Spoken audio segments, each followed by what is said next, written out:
What does it do, YouTube? Welcome back to another episode of Scotty Says. I am your host, and welcome to episode 115.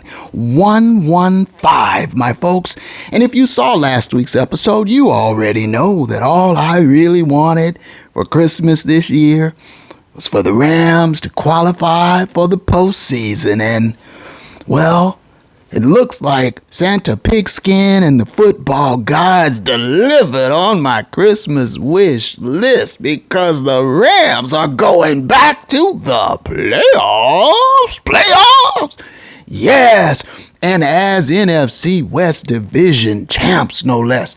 And honestly, go back and check it now. I did make this very prediction at the start of this season that the Rams would win the NFC West and that the Niners would fall off, and these things have come to pass. And so before I go any further into this episode, I just want to send out hearty congratulations and kudos to everyone over at the Rams organization, from top to bottom. The owner, Stan K. Stank, Lester Sneedster in the office, Coach McGenius himself. And let me just say, with regards to the head coach, Coach McGenius has been the head man in charge over at the Palace for 8 seasons now. 8 seasons now. And he is the winningest coach in Rams franchise history. And in his 8 seasons, he has led the team to 6 playoff appearances, 4 NFC West Division championships, and 2 wildcard berths. 6 playoff appearances in 8 seasons. And so he is, as I have said on numerous occasions, the best coach the Rams have ever had in any location: Cleveland, Los Angeles, or St. Louis. And so congratulations to him and to all of the players on the squad, of course. And so I want to start this episode in a celebratory mood, because it is a time for celebration and great anticipation. We're going into a new year, new beginnings, and hopefully there will be positive developments as we move throughout the postseason. Hopefully the Rams will be able to go on a run. But in order to do so,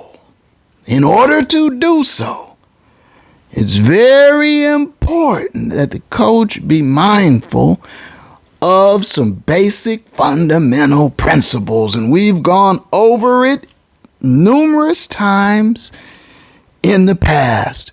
And so I will put myself in the unenviable position once again of being the canary in the coal mine.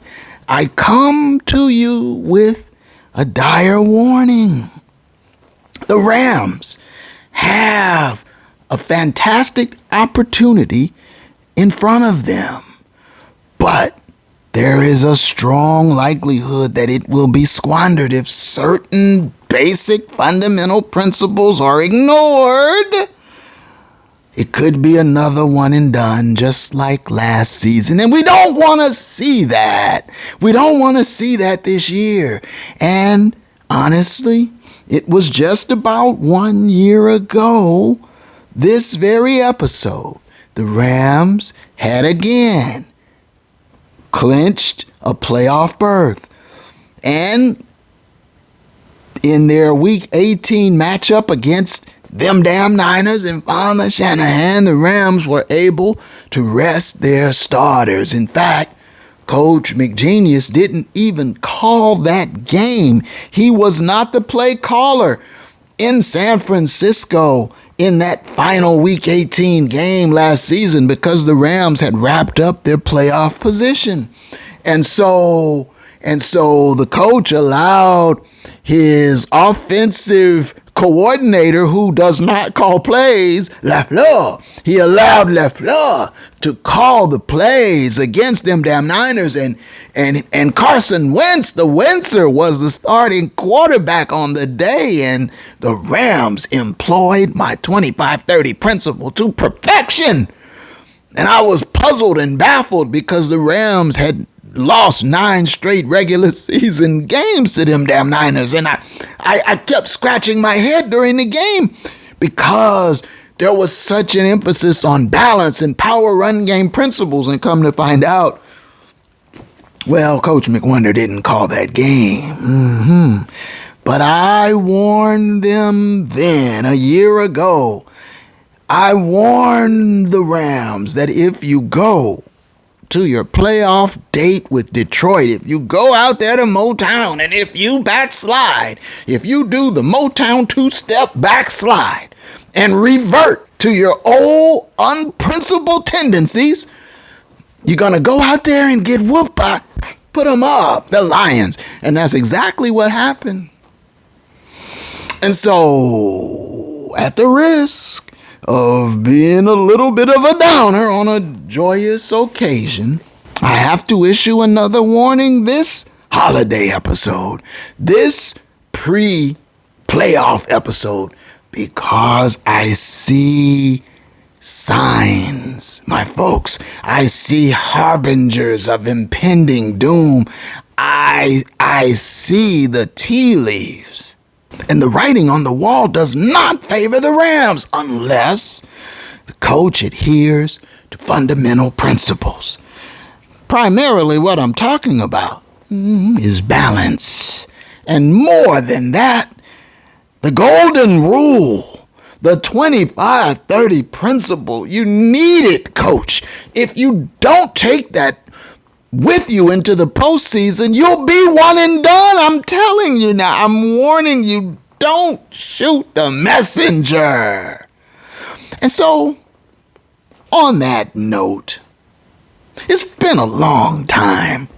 It's been a long time, my folks, since I've given you a little story time, and I'm going to give you a little story time this episode. You know, back in 1600. We're going back 400 plus years now.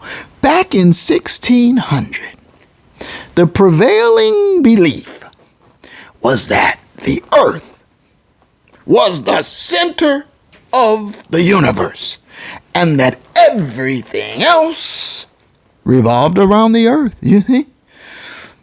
And that was wrong, as we all know, and we all accept that now. Well, most of us do. Back then, people believed the earth was flat. Now, I find that peculiar because, well, if you look up into the heavens, everything is spherical, is circular. And so why would the earth be flat when everything else was circular? But the prevailing belief was that the earth was this flat piece of land, and all of the circular heavenly bodies orbited the earth, including the sun. Well, this was preposterous, as we now know. But back then, back in 1600, if you did not get on board on the conveyor belt with the flat earthers, if you did not get on the conveyor belt with the earth is the center of the universe, small minders, if you presented evidence to the contrary, if you suggested that there may be a different reality, then you were scorned, you were rebuked, you were rejected.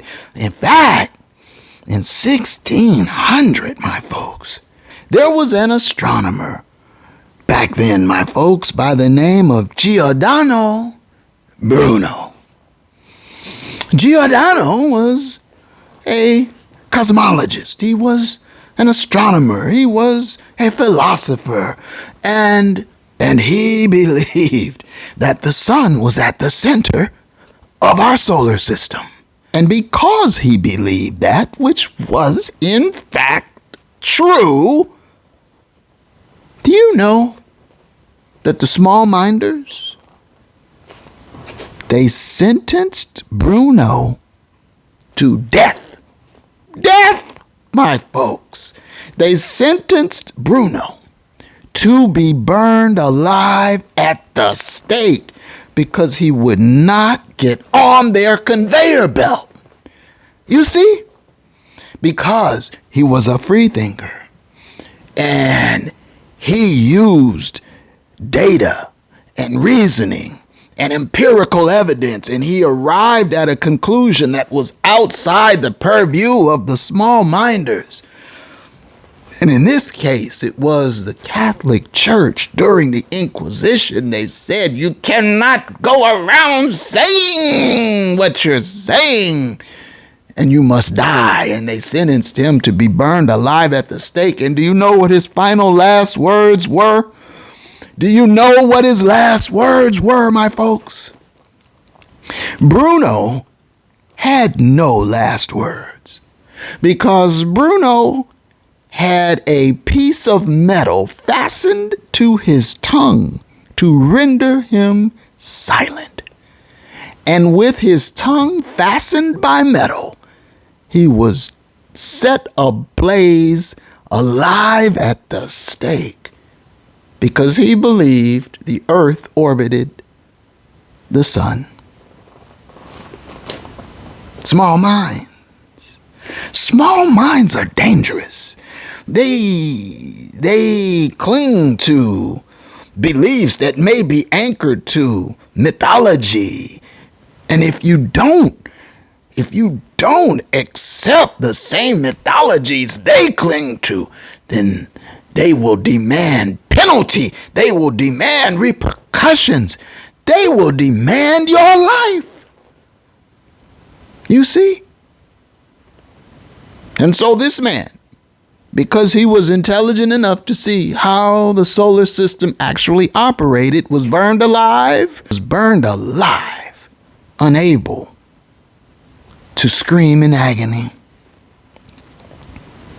33 years later, my folks, in 1633, there was another intelligent thinker. Another fellow came along, and his name was Galileo, and we've all heard of him. And do you know that the same Catholic Church, 33 years later, the same Catholic Church, just 33 years later, that had executed Bruno in such a hideous way, they found Galileo guilty of heresy because he too understood the earth was not at the center of the solar system. And because he espoused this belief, a heliocentric belief, a Copernican belief, the same belief that got Bruno burned alive, because Galileo too understood that the earth was not the center of the solar system or the universe. The church found him guilty of heresy, and he was sentenced to life imprisonment because he would not get on their conveyor belt. Believe what I believe or die. This is how the small mind works. You see? And so I say all of that because small minds hate big ideas. Their instinct is to reject it, and they get angry, they get mad, they get apoplectic when anyone presents information that challenges their mythologies. And so, as I said to begin this story time session, don't hate the messenger. Don't shoot the messenger. And that's all I am, my folks. I'm the messenger. I see impending trouble. I see that the storm is approaching, and I let it be known. I come here to the outskirts of the city and I broadcast. And I have to come to the outskirts because I have been exiled here. Because the cultists, the cult of McWonder, and that ilk, the Lemmings, because they are so adamant that they are right. And if you see anything differently than the way they see things, you are pushed away, you are rejected, you are eschewed. And case in point, my folks, one of the Lemmings, one of the cultists of McWonder, one of the conveyor belt riders, contacted me via the comment section of my last episode, and this fellow was beside himself. He said I was delusional and that Coach McWonder is the greatest coach in the NFL. And he said I get no egg. And hey, to that I simply say this. I will never convert to the Tiny Mind clan. I will forever reject your mythologies. I refuse your cultism. I rebuke the Lemmings. And that's what this fellow came at me with. He came at me with straight ferret regurgitation. And to the Lemmings I say, don't get mad, get wise. So now, let's get right to the business at hand, and let's get to game analysis, because I'm committed to bringing you an abbreviated episode. And to be perfectly honest with you, the game was not that intriguing in terms of offensive output.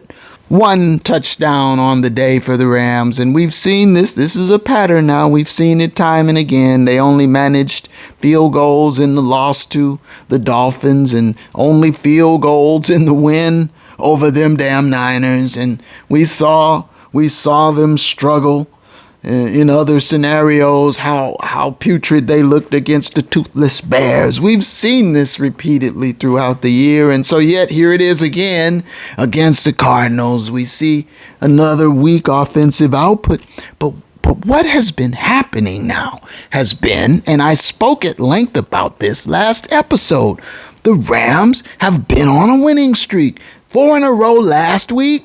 They win again against the Cardinals, now 5 in a row. And it looks like the Rams are soaring if you look at it from afar. But when you examine more closely, you see that, well, yes, 5 in a row. And we've already covered it now. We know all dubs are beautiful. All dubs are tens. We know this. We know it's a zero-sum game. Dubs, L's, dubs. Which one did you get? McWonder got the dub. So we tend to, in the case of a victory, we tend not to look, not to examine, not to introspect too deeply, because we got the dub. And everyone's happy we got the dub, we won the division, we're going to the playoffs. So it's easy to overlook some troubling signs, but I don't do that here. You know this. I give you the real. That has been my commitment to you. And so I would be remiss if I did not point out there are causes for concern with the Rams.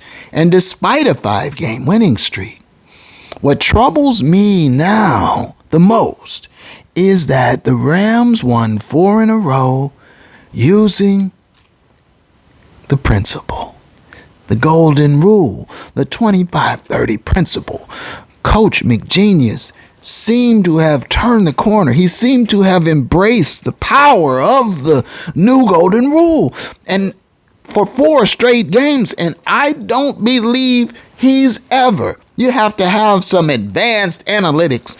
I'll bet you that in his 8 seasons as head coach of the Rams, Coach McGenius has never had 4 consecutive games of meeting both metrics of the 25-30 principle. And that's what we had going into the Cardinals game. 4 consecutive victories using the 25-30 principle. And I told you last week, I told him repeatedly, episode after episode, as long as you do this, as long as you anchor your game plan to the principle, Well, you can play around however you like with your formations and personnel groupings. You can have a blast. Just anchor your play calling game plan to the 25-30 principle. Well, 4 games in a row he did this. 4 games in a row he won. And I thought maybe my message reached him. He finally got it in his membrane. It permeated the skull bone. He got it. Use the principle and win. And then this game, the Cardinals game. And regrettably, my folks, I have to inform you, Coach McWonder, he reverted. He did the backslide. The Motown backslide. He did it. In fact, in this game, Coach McWonder met neither metric of the 25-30 principle. He came up short on both ends. Now, as you know, he still got the dub, but his opponent, Coach Gannon of the Cardinals, maybe he hasn't read the book, I don't know, but he too missed both metrics of the principle. And so there you had it. 2 coaches, both completely out of compliance with the new golden rule. And so when you go to the tiebreakers in that scenario, well, the principle held up yet again. It never fails. But what's troubling, my folks, is that after 4 straight games of using the principle and me thinking he got it, he don't got it. He went away from the principle on both metrics. He was over on passing. He was under on rushing. It's the same old. He reverted. He backslid. And this troubles me greatly because, as I've told you on numerous occasions, you can get away with this shtick of his. This out of balance, chuck it mentality. You can get away with it against bottom feeding teams. Yes, you can survive against the Cardinals. But in the playoffs, in the postseason, you are going up against the top shelf talent, the upper echelon teams. And your shtick, fundamentally unsound, he loves acronyms, I call it fuss. You go playing fussy with Detroit or Green Bay or Minnesota, you're gonna be one and done. And now, as it stands, if the playoffs were to start today, the Rams in the 3 seed would be matched up with Washington, the Commanders. And man, Jaden Daniels, that guy looks real good, doesn't he? Pretty much a shoo-in for Rookie of the Year with what he's accomplished. And do you feel confident your first round matchup against the Commanders and this rookie magic and McWonder being out of compliance with the golden rule? I don't. Do you feel comfortable with Detroit or even Minnesota? And I know you say, well, we beat Minnesota. Okay. Well, Minnesota's 14-2 right now. So they seem to be playing high caliber football. And a team is going to lose a game or two along the way that they probably should have won. But do you really want to take your chances again with them? If you're not playing in balance, if you're not in compliance with the 25-30 principle, you're going to get bounced. And so this is what I'm afraid of. Don't kill the messenger. Don't get upset with me. I am warning you.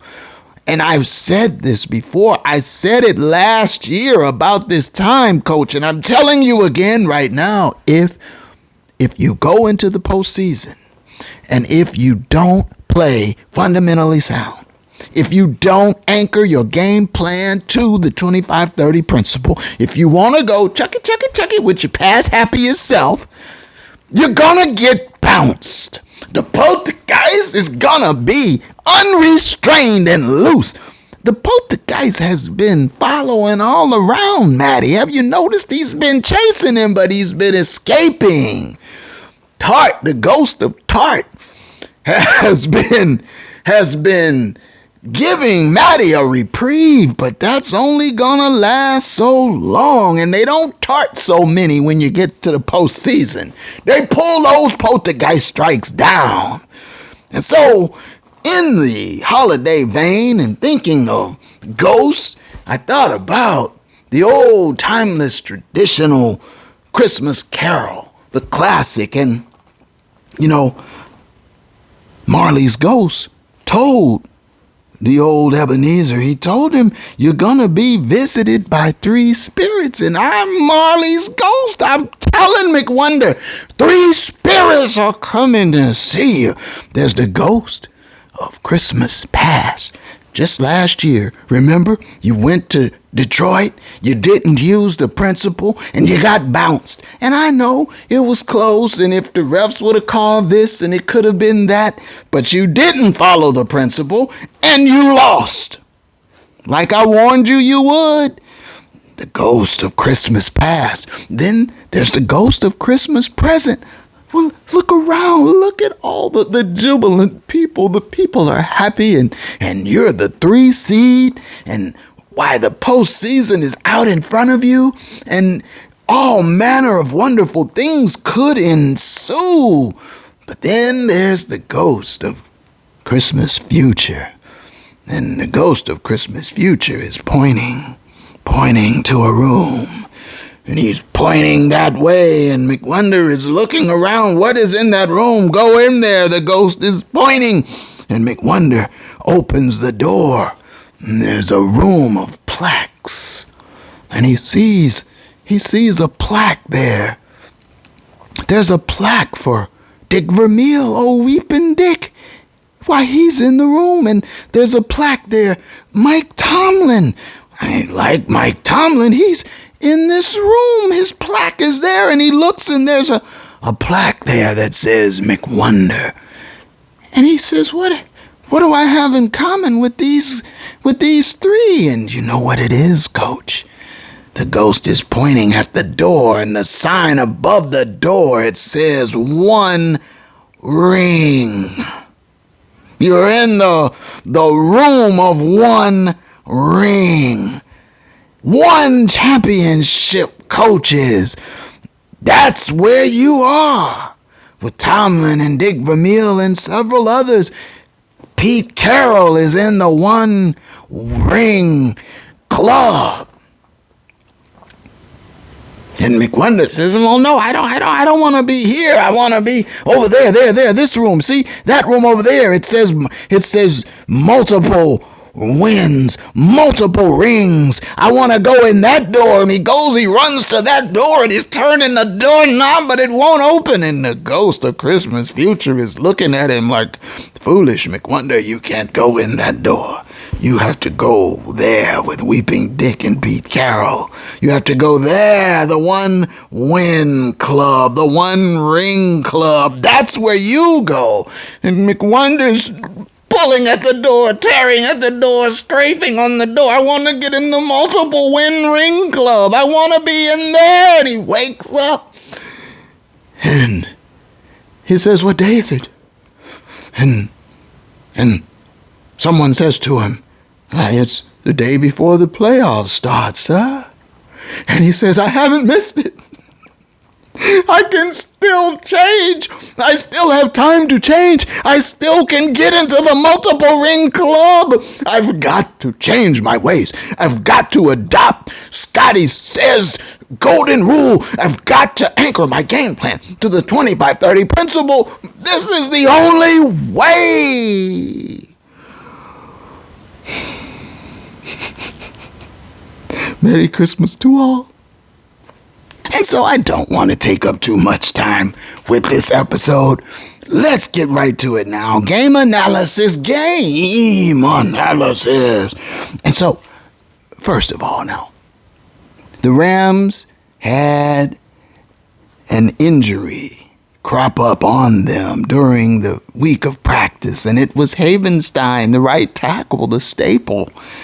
And Havenstein was unable to play, and so Note Go Boom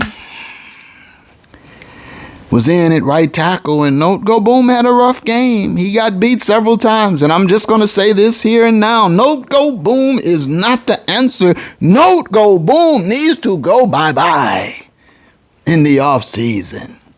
He can't stay healthy, and then when he is, he has a lot of trouble doing one thing, blocking people, which is a bad rap for an O-lineman.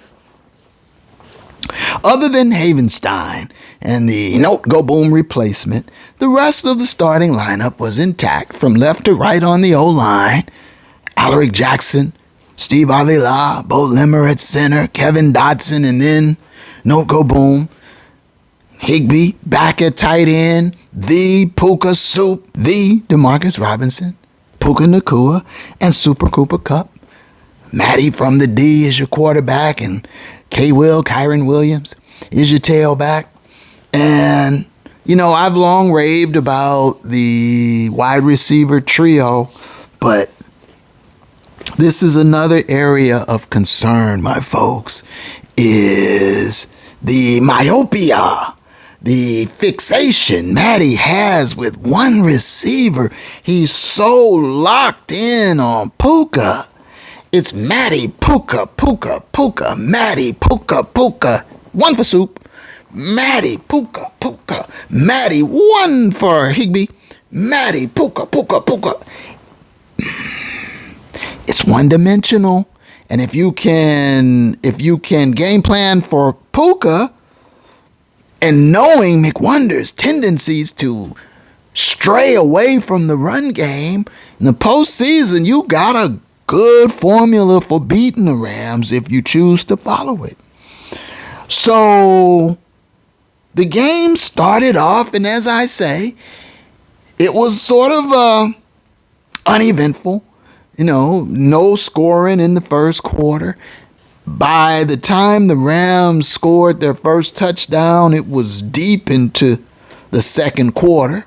And so let's pick up game analysis right there.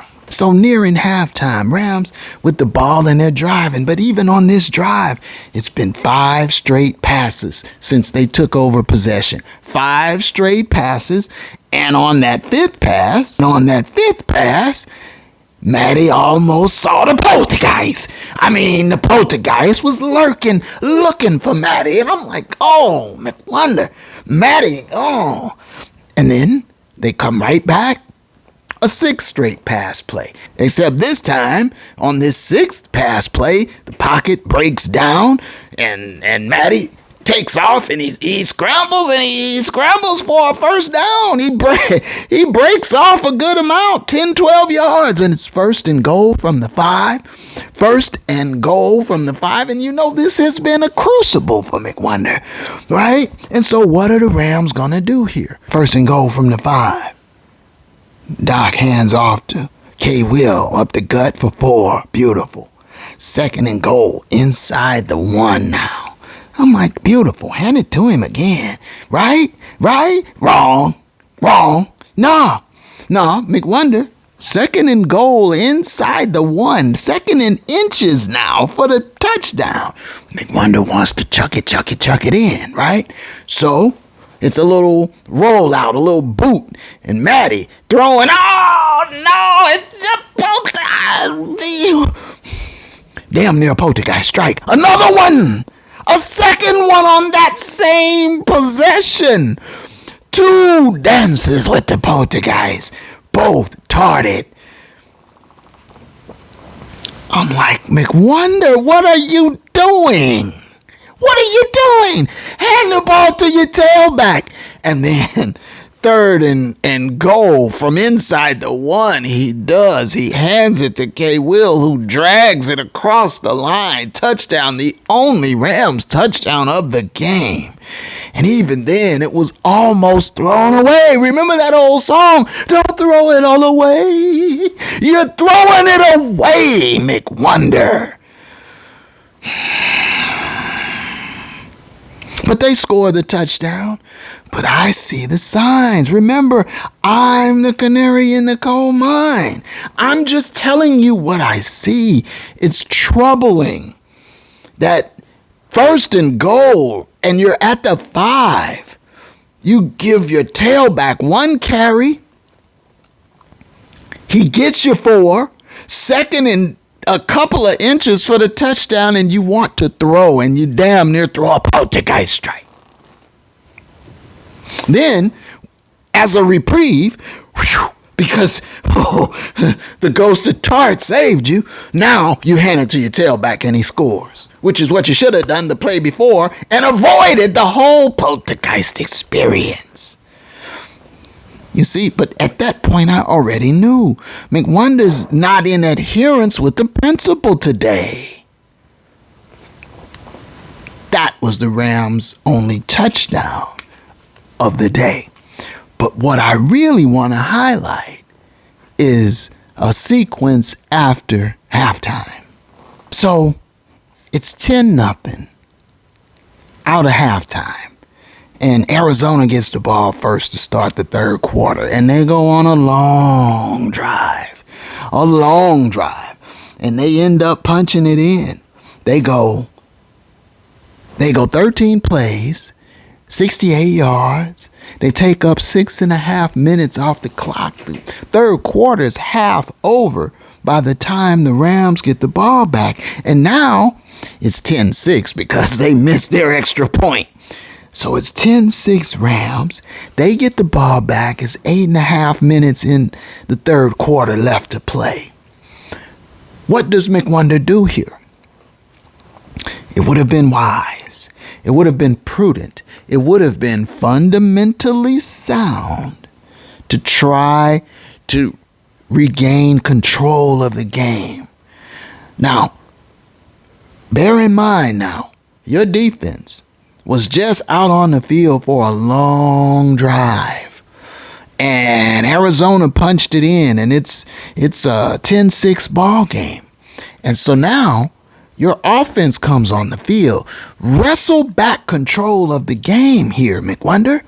Coach, you need to control the clock, control the line of scrimmage. These are the fundamental principles I'm talking about. But Coach McWonder doesn't do that. He comes out, chuck it. In fact, after this long 6.5 minute drive by the Cardinals, and after they narrow it to a 1-score game, McWonder comes right out and throws 4 passes and has to punt the ball away. Barely any time elapsed from the game clock. The defense barely had time to catch their breath after that long 13-play drive that they were subjected to just a few moments before. And right back now, they have to come back out on the field. Pass, then another pass. And on that play, there's a holding call. Mistakes emanating out of the pass game. We've talked about this in previous episodes now. Pass, then pass again and a holding penalty. And now you're behind the sticks. You pass again and you get yards, but you're short of the stick. And now you got to punt. And so just like that, the ball's going right back to the Cardinals, and you've lost control of the line of scrimmage. You've lost control of the clock. You've lost control of the game, and you've taken no steps to rectify these mistakes. Chuck, punt away. And the Cardinals get the ball back, and they eat up the rest of the third quarter. And so, with the exception of those 4 pass plays, one of which resulted in a penalty, Arizona held the ball the entire third quarter. You never tried to wrestle back control of the ground game. This is what I'm talking about. And so, for once again, eschewing the run in a critical game situation, for once again, overexposing your defense, for once again, coming up short in the run game and long in the pass game, once again, I regrettably am compelled to inform you that this has been your McBlunder Spotlight sequence of the week. Then Arizona goes right back to work, and they drive, and ultimately the Rams defense prevents them from scoring the go-ahead touchdown. They put up a field goal. And as you know, the final score of the game would be 13-9. I said at that point in time, if the Rams lose this game, the fault, the blame squarely will be on the head of McWonder. Of course, the cultists won't see it. They'll find someone else to blame. But the Cardinals are the Cardinals now. They're under 500 for a reason. And so, as I've said many times in the past, you can get away with some of this nonsense against teams like that. And the coach survived. Once again, he survived against a bad team. But you saw at the end of the game, the Cardinals were driving. They had an opportunity to snatch that game and win it at the end. You saw them with just mere seconds left in the fourth quarter. They had a 1st and goal at the 5, down only 4 points. The touchdown wins it for the Cardinals with under a minute left in the game. And you see Kyler Murray throwing into the end zone to win the game for the Cardinals, and it hit McBride, the receiver, right in the helmet on the goal line. Otherwise, the Rams lose. And give credit where it's due. The defense, I want to give them specific credit again, because that defense has really come together.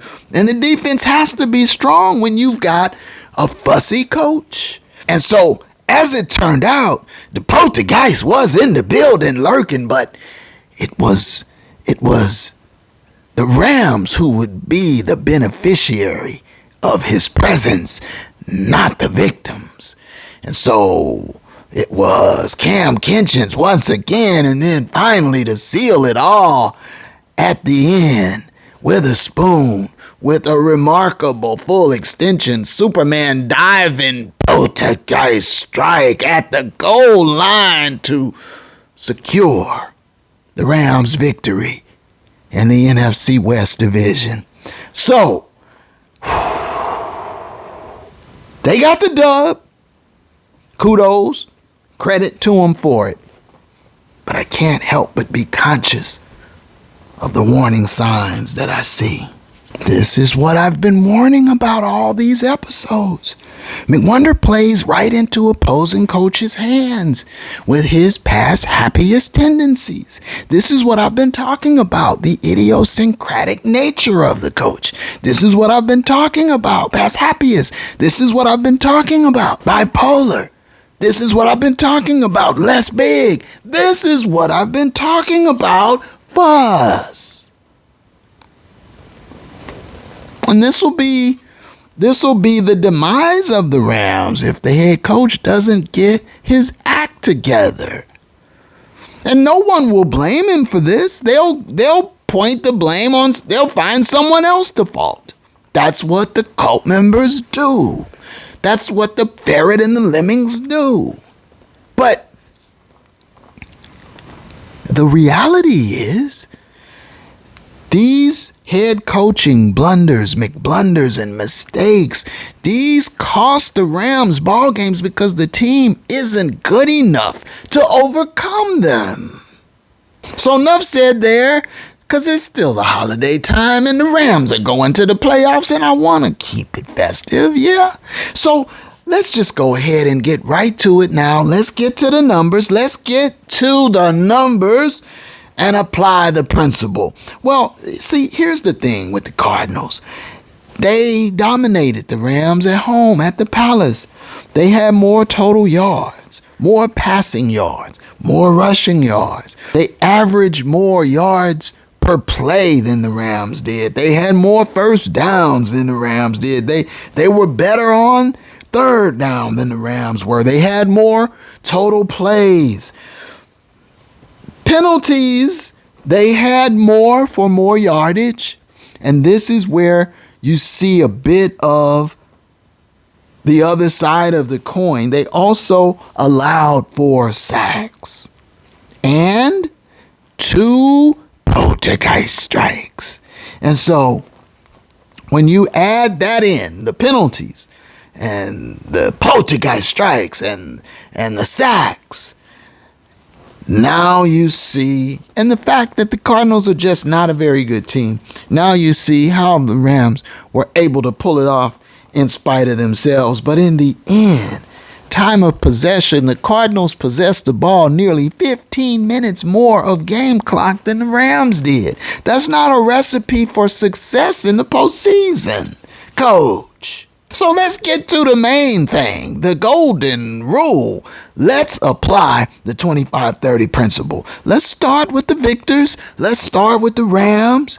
Matthew Stafford, 17 completions, 32, well, that's over. 32 attempts, no sacks, 32 attempts. That is a couple passes over the threshold. That's an X. What about rushing? Kyron Williams, 13 carries. That's light. That's short, McWonder. Short. 13 carries for 56 yards. See, he had a 4.3 yards per carry average, and he scored the only touchdown of the game, but he only had 13 totes. That's not enough, coach. You give K-Will 20 plus totes a game, now you're in business. And you know the metric, the threshold, you've got to have a minimum of 25 design runs. The Rams, well, K-Will 13, Blake Corum 3. That's 16 carries by the running backs. No jet sweeps, no wide receiver totes. 16. Well, Matty is credited for 6 carries.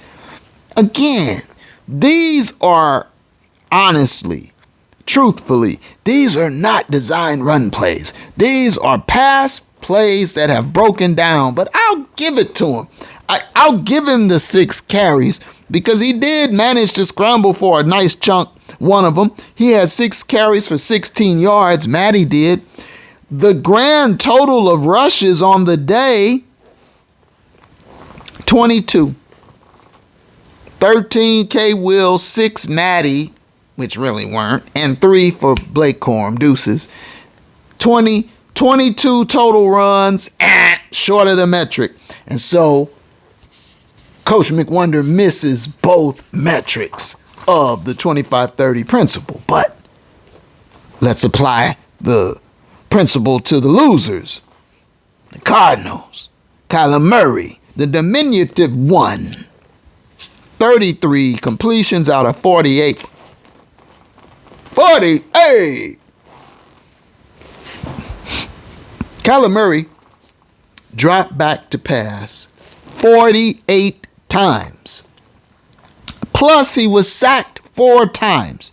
That's a grand total, my folks, of 52 pass attempts. 52! That's way, way too many. And so, that's a big red X. And then, what about rushing? Well, the Cardinals, 13-4. They had Kyler Murray had 4. They had a grand total of 22 run plays, including Kyler Murray's runs, 22. So, they had 52 pass attempts, 22 run plays. That's an X on both metrics, and that's a minus 30 balance differential. Negative 30. you're going to lose. Gannon, what was the Rams' balance differential since both teams missed both metrics? 32 pass plays for Matty, 16 total runs. So that's a minus 16 balance differential. Negative 16 for McWonder, negative 30 for Gannon. Both coaches missed both metrics. McWonder was closer to balance than Gannon, but both of them were out of sorts. And the game reflected that. And so there you have it, my folks. Let me just go ahead and quickly give out the game balls. Game balls. I want to give a game ball out on the offensive side. I'm going to give him another one. Puka Nacua, 10 catches, 129 yards. He really was the lone offensive bright spot on the day, really. 12.9 yards per catch average. Game ball, Puka. The other game balls I want to give out on the defensive side, and honestly, there are several candidates I could go with. So I'll have a couple. So I'll have a couple honorable mentions. But first, game ball, Cam Kinchens. Cam Kinchens was the leading tackler on the day for the Rams defense. He had 6 solo tackles. He also had 2 assisted tackles. He also had a poltergeist strike. Cam Kinchens, the undrafted rookie, game ball, sir. Also on defense, game ball, I want to give a game ball to Akilo Witherspoon. A Witherspoon, the spoon. The spoon had 5 tackles, 1 assisted tackle, and a poltergeist strike, the extended Superman poltergeist strike at the pylon to seal the victory for the Rams. Game ball, Mr. Witherspoon. And then honorable mention, let me give an honorable mention to Be Young. Hey, he had 5 tackles, 3 more assisted tackles, and a sack. Honorable mention, Braden Fisk. He had 2 sacks on the day. Honorable mention, B. Fisk. And so we'll get more into the final season analysis next episode after all the dust settles and we know exactly who the playoff opponent will be, and I can give you an update on my season predictions, how they have stood up. But I can tell you I'm batting upwards of 80% on all my division picks and wild cards, and so we'll talk about it next episode. But what I need from you right now, what I need for you to do right now is throw me one of these. Please like the video, subscribe if you haven't already. Go ahead, if you would like to, leave me a comment. Let me know what you're thinking, even if you're on the conveyor belt. And until the next one, which won't be too long from this one, because we will be back to wrap up week 18 after the Seahawks-Rams game, and we'll have a playoff preview. And so until then, my friends, Scotty says, thanks for watching. Go Rams. One love.